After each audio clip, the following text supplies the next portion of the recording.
Às vezes você está esperando em Deus por alguma coisa e as coisas não acontecem simplesmente por um pequeno detalhe que passa muitas vezes despercebido e a gente acha que não tem nada a ver, que não é bem assim.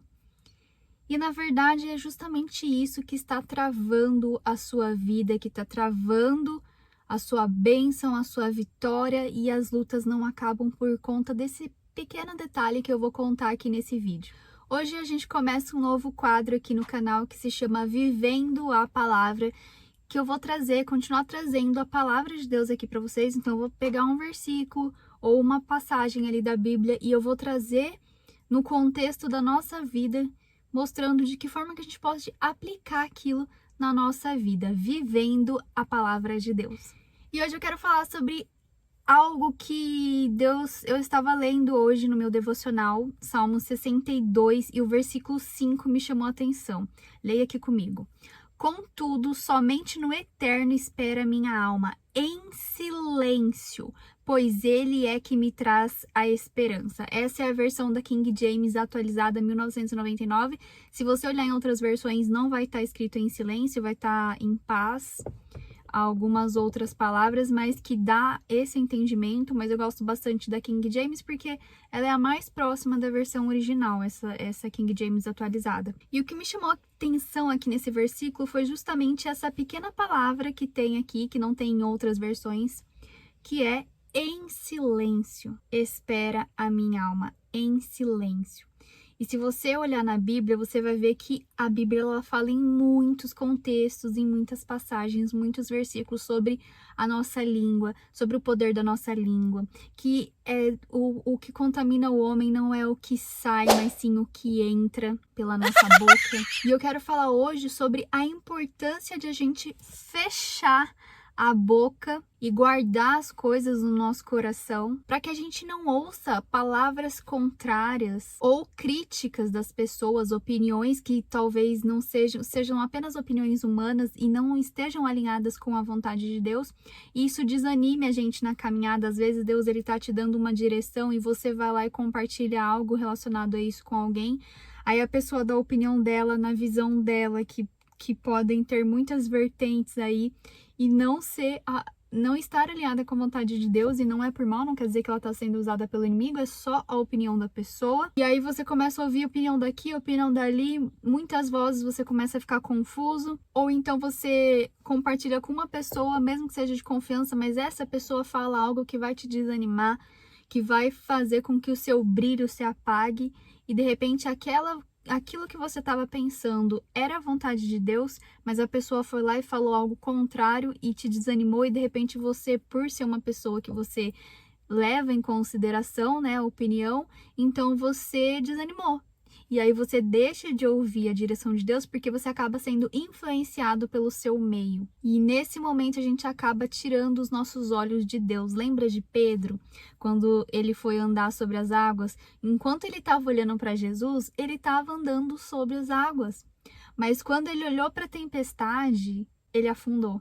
Nesses momentos a gente não pode tirar os olhos de Jesus. E quando a gente abre a nossa boca para compartilhar com as outras pessoas nossos sonhos, nossas escolhas, nossos desejos, enfim, nossos caminhos, a gente está dando brechas para que o inimigo venha nos confundir e para que a gente saia da direção de Deus. Outra coisa também é que quando a gente guarda as coisas no nosso coração e fica em silêncio, a gente fala o mínimo possível, a gente evita murmuração, reclamação, porque murmuração e reclamação são brechas. O diabo anda ao nosso derredor procurando alguém que ele possa devorar. Ou seja, ele busca uma brecha. Ele não pode nos tocar. Se a gente parar para olhar para a história de Jó, a gente vai ver que Deus permitiu que o diabo fizesse muitas coisas ali na vida de Jó, mas ele não podia tocar na vida de Jó. E aí, agora eu quero fazer uma analogia que vocês vão entender bem essa questão. Pecado é diferente de brecha. Pecado é quando você desobedece a Deus e faz algo que a Bíblia condena. A brecha é o caminho que pode te levar ou não para o pecado, é uma rua antes, um ponto antes do pecado. A brecha pode ser fechada antes mesmo que o pecado seja consumado, mas ela também pode abrir as portas para o pecado, e muitas vezes de forma sutil, sem a gente perceber. E agora, para vocês entenderem, eu quero fazer uma analogia que dá para entender bem como funciona essa questão da brecha. Imagina que quando a gente nasce de novo no reino de Deus, quando a gente se converte, aceita Jesus, se arrepende, Deus ele coloca uma proteção sobre a gente que seria como uma bolha. Uma bolha, uma bola, uma bolha, algo assim, que é uma proteção divina. E essa bolha, ela tem várias camadas ao nosso redor. Quanto mais você alimentar o seu espírito e tiver firmado em Deus, mais camadas essa bolha ela vai ter. Essa bolha, bola, você chama do que você quiser. Cebola, o que você quiser. Mas quanto mais você alimenta o espírito, renuncia à sua carne, mata a sua carne e é obediente ao Senhor, mais camadas você vai ter. Então, o inimigo, ele não pode tocar em você, mas ele consegue tocar nessa bolha. Ele vai rodeando essa bolha até encontrar uma trinca, um furinho, uma aberturazinha, uma brecha por onde ele possa entrar. Aí vamos supor, você tem 5 camadas, porque você está aí buscando a Deus na sua caminhada, você tem 5 camadas de proteção nessa bolha. Tem uma rachadurazinha na primeira camada, pum, ele entra. Mas ele ainda não consegue te tocar. Mas essa abertura, né, esse buraquinho que ele entrou, ele já consegue fazer alguns estragos aí na sua vida. Então mexe numa circunstância aqui, mexe em outra ali, faz você perder o emprego, faz você brigar com alguém, ele já vai te influenciando, porque a atmosfera está ao seu redor. Nós somos, tudo é energia. Deus, quando ele criou o mundo, foi tudo através da palavra. O nosso corpo tem energia, os nossos órgãos, tudo tem energia. Não é algo místico, eu não tô falando de algo místico, mas eu tô falando de algo que, quando você vai fazer um eletrocardiograma, tem energia. Por que precisa de energia? Quando vai ressuscitar a pessoa com aquele aparelho lá, é choque.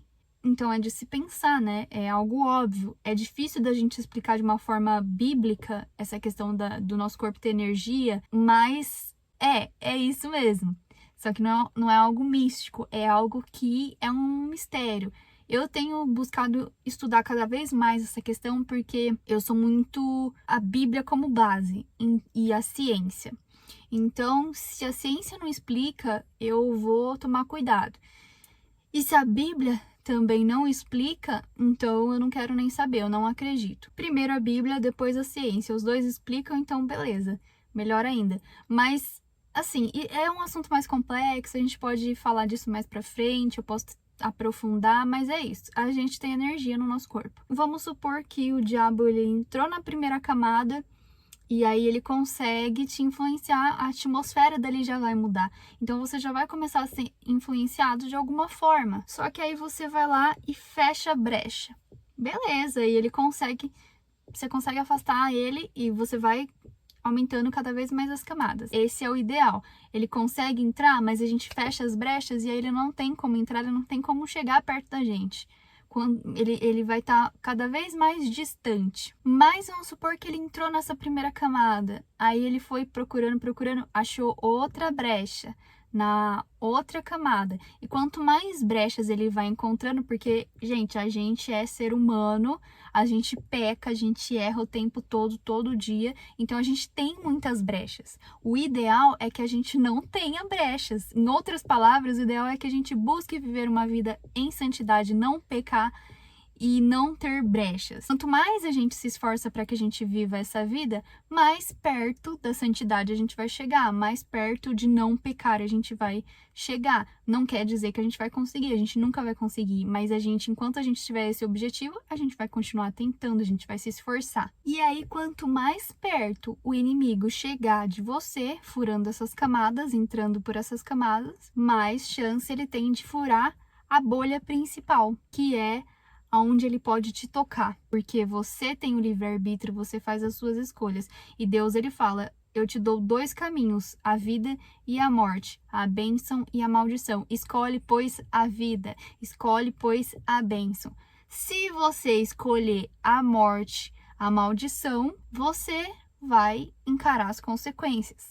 E muitas vezes, é claro que se a gente olhar assim, é óbvio que eu não vou escolher a morte, a maldição, mas os nossos caminhos, de forma sutil, vão nos levando por esse caminho de morte e de maldição. Por isso a gente precisa fechar as brechas. E em Mateus 18:18 também diz: em verdade lhes digo que tudo que vocês ligarem na terra será ligado no céu, e tudo que vocês desligarem na terra terá sido desligado no céu. Se vocês pegarem esse capítulo para ler, vocês vão ver que esse capítulo está falando que nós temos que ser como crianças, que nós não podemos ser pedra de tropeço, que ai daquele que fizer pecar um pequenino, ai daquele que fizer mal para um pequenino. Fala também do perdão. Enfim, é um capítulo muito interessante. A parte mais difícil de a gente ficar em silêncio é quando você tá orando por algo, você tá esperando uma bênção, porque a fé é firme fundamento das coisas que se esperam, mas não se podem ver.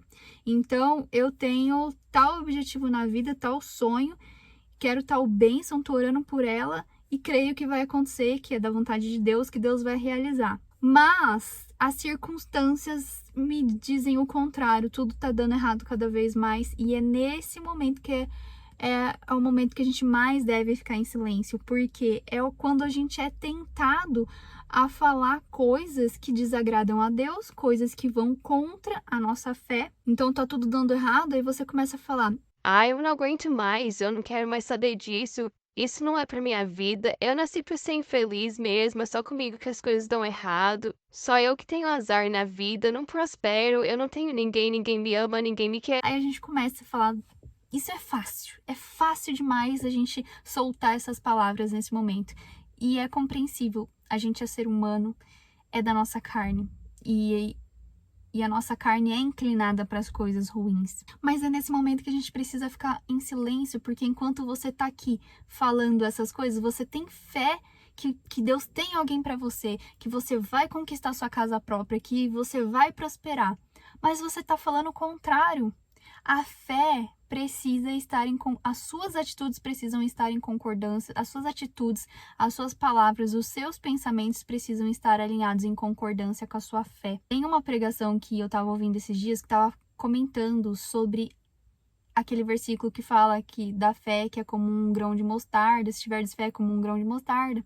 E aí todo mundo comenta sobre o tamanho, né? Se tiver uma fé pequenininha, ainda assim o monte sairá do lugar. Mas quem entende de plantação, isso eu ouvi na pregação, diz que o grão de mostarda, a semente, né? O grão de mostarda, ele não pode ser misturado com outras sementes. Ele não pode. Trazendo isso para nossa vida. Se eu tenho fé que A vai acontecer, eu não posso ficar falando que é B que está acontecendo ou que é B que vai acontecer. Eu tenho que falar que A vai acontecer, ainda que eu pense o contrário, ainda que as circunstâncias estejam me dizendo ao contrário, mas as minhas palavras, os meus pensamentos e as minhas ações precisam estar em concordância com A. Porque quando vem um pensamento contrário ao A, aquele pensamento ele pode me dominar de tal forma que as minhas ações sejam direcionadas por esse pensamento. Porque eu penso, eu sinto, eu faço. Então não é só questão de cuidado com seu pensamento, vai pecar no pensamento, não é essa a questão. A questão é que é aqui no pensamento que tudo começa. Então, a Bíblia fala que tudo que você ligar na terra será ligado no céu e tudo que você desligar na terra será desligado no céu. É de se pensar, né? É de se pensar, será que se eu tô falando aqui que vai acontecer, que Deus vai me abençoar, mas aí daqui a pouco eu tô me contaminando e misturando a minha fé com outra fé contrária, já não é mais fé, eu já deixei de acreditar. E aí se eu tô falando aquilo, a última coisa que eu falei é o que vai permanecer, é o que vai prevalecer, eu tô ligando na terra e tá ligando no céu. Eu tô desligando a minha fé na terra, tá desligando no céu. Eu tô ligando a minha fé negativa na terra e tô ligando a minha fé negativa no céu. E aí você vai atrair aquilo que você está proferindo com a sua boca, com as suas palavras. Só que ainda tem uma questão, como eu falei aqui para vocês, esse capítulo de Mateus 18, quando puderem, vocês leiam, porque ele é muito interessante para entender no contexto a relação que ele tem dessa questão das palavras, de ter poder, né? Poder, com o perdão, com ser pedra de tropeço para alguém e com a questão de a gente ser como as crianças, da gente cuidar das crianças, não fazer mal para as crianças. Resumindo, isso aqui está falando do maior mandamento, que é amar a Deus sobre todas as coisas e ao próximo como a ti mesmo. Então, olha como a palavra de Deus, ela sempre volta para o mesmo lugar. Aqui está falando de palavras, mas ela vai sempre inclinar para amar a Deus, ao próximo e a ti mesmo. Eu espero que Deus tenha falado ao seu coração através dessa palavra e que a gente possa cuidar mais das nossas palavras, inclusive eu, porque eu sempre comento aqui com vocês nos meus vídeos que essa é uma dificuldade que eu ainda estou trabalhando na minha vida. Jejum de reclamar, jejum de criticar. Quando eu faço jejum, agora, por exemplo, eu tô fazendo jejum e eu coloquei isso, né? Uma das coisas que eu coloquei é reclamar menos. Eu não coloquei assim, não reclamar, porque eu sei que pra mim hoje é bem difícil. Então, reclamar menos. E aí, quando eu vou reclamar, eu penso, mas o que vai mudar isso aqui na minha vida? É necessário eu falar isso? E aí eu fico assim, vem a vontade de falar, aí eu penso. Vem a vontade de falar, aí eu penso. É assim várias vezes, até que, sabe, a água mole em pedra dura, tanto bate até que fura? É assim que o diabo trabalha. Ele vai cutucar, cutucar, cutucar, até você não aguentar e você explodir, você estourar, você fazer. E é aí que a gente tem que ganhar resistência. Quanto mais ele cutuca, mais a gente resiste. Ele cutuca, a gente resiste. E aí a gente ganha resiliência. E a gente vai se fortalecendo, essas camadas elas vão aumentando. E a gente vai sendo fortalecido no Senhor. E aí sim a gente vai chegando perto da nossa bênção. Até que a gente esteja no ponto certo para ser abençoado e não perder a nossa bênção. Que Deus abençoe vocês e até o próximo vídeo.